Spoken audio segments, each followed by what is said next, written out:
네, 안녕하십니까. 주식 클래스 내일 증시입니다. 오늘 미국에서 5월 CPI가 발표가 됐어요. 4.0%가 나왔는데,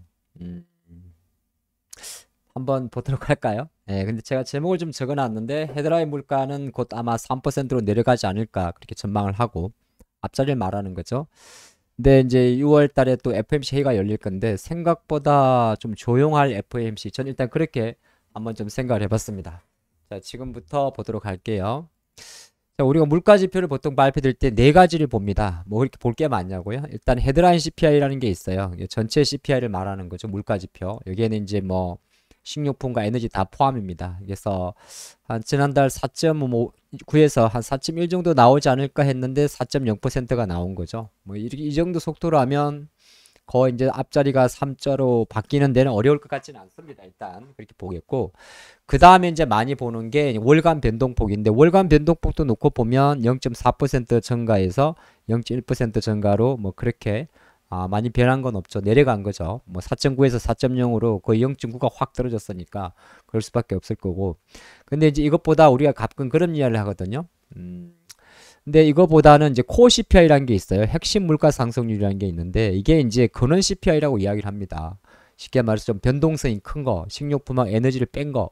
이거는 5.0%에서 5.3%로 거의 컨센서스에 부합을 했어요. 그러니까 조금 차이가 많이 나죠. 예, 1.3% 정도의 차이가 납니다. 식료품 에너지 빼고 나면 다른 건 여전히 물가가 높다는 거죠.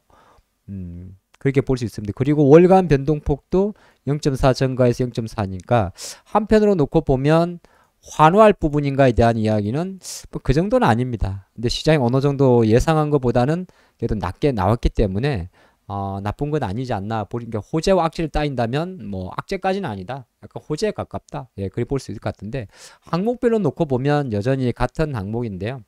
가장 많이 영향을 차지한 게 여기 보게 되면 이제 4.0이 토탈인데, 여기 보면 작년 대비해서 마이너스 잡힌 게 네 가지가 있죠. 11.7, 20.4, 19.7, 37. 이게 다 헤드라인 CPI에 잡히는 바로 이쪽 친구들입니다. 에너지 가격들이에요. 에너지 가격. 에너지 커뮤니티, 뭐 가솔린, 뭐 퓨얼 오일, 에너지 서비스 있지 않습니까? 그러니까 이거는 이제 보통 헤드라인 CPI, 헤드라인 물가에는 포함을 시키는데, 우리가 실제적으로 핵심 물가에서는 빠지는 부분입니다. 그러니까 이제 헤드라인, 요게 이제 많이 내려갔으니까 작년 대비해서 뭐 어떻게 보게 되면 월간 기준으로도 연료비 쪽은 5.6%, 7% 감소를 했어요. 요거는 이제 평균값을 많이 내려줬었는데, 왜냐하면 요게 4.0이 밑에 있는 거 전부 다 평균값일 거 아니에요. 물론 이제 일정 부분에 가중치는 있습니다. 품목마다 가중치는 있긴 있습니다만은 그냥 절대적으로 놓고 보면 주급이 가중치가 제일 높아요. 30%. 어쨌든 간에 식료품 에너지 쪽은 괜찮았는데 나머지 여전히 높은 거. 약간 특징이 있는 뭐냐 하면은, 이게 이제 보면 뉴비클이 신차예요. 신차. 신차는 아시겠지만은 계속적으로 뭐 전기차도 좀 가격이 내린 거 있죠. 그래서 코로나 때보다는 신차 가격이 많이 내려왔습니다. 요새 계속 조금 2달 연속 내리막길이 좀 있어요. 아마 차량 가격을 테슬라가 내린 것도 있을 거고 기타 때 있고 복합적이겠죠. 이거는 이제 뭐 테슬라 차 포함되는 게 아니니까 좀 안 팔려서 또 좀 싸게 팔 수도 있고, 어쨌든 간 신차 가격이 조금 안정화됐고, 중고차는 여전히 마이너스에 유스트카니까. 중고차는 이제 코로나 때 좀 이상적으로 비이성적으로 좀 많이 올랐던 거죠. 근데 이제 여기 보면 정수가 몇 개 있어요. 윗대에 있는 애들은 다 이제 정수가 아니라 쉽게 말해서 마이너스고 플러스가 조금 있는데, 식료품 같은 경우는 잘 안 내려가죠. 지금 보면 6%. 예.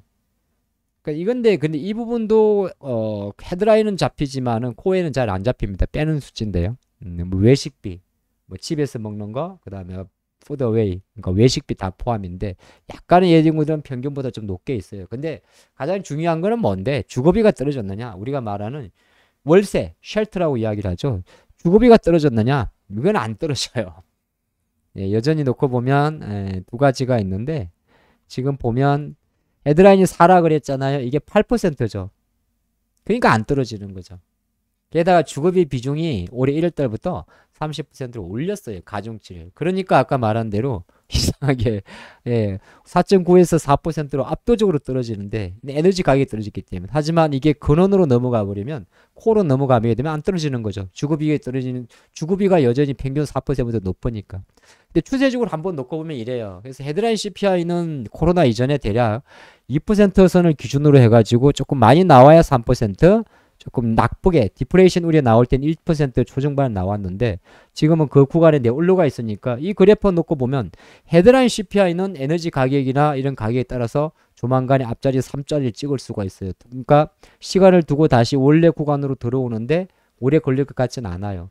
대신 이거는 좀 오래 보입니다. 이거는 뭐냐면 코어 CPI. 아까 말씀드린 주거비 같은 게 많이 들은 거죠.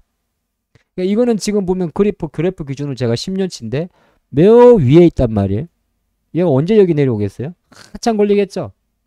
그래서 이제 시장에서는 뭐라고 이야기하는 거냐면 야 이거 물가가 이거 뭐 4%, 곧 3% 내리더라도 코어 CPI 안 떨어지면 결정적으로 물가는 여전히 높은 거니까 긴축을 늦출 수 없다 이렇게 이야기하는 부분이죠.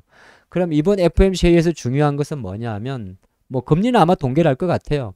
지금 뭐 확률 자체도 90%니까. 왜냐하면 또 연준은 요 헤드라인 CPI도 연준 포커스를 두고 있는데 금리는 동결을 하는데 중요한 건 두 가지라고 이야기를 하죠. 한 가지가 파월 회장이 뭐라고 떠드는지 뭐라고 연설할지 봐야 되고 두 번째가 1년에 4번 3, 6, 9, 12 FOMC에서는 이렇게 점도표를 찍습니다.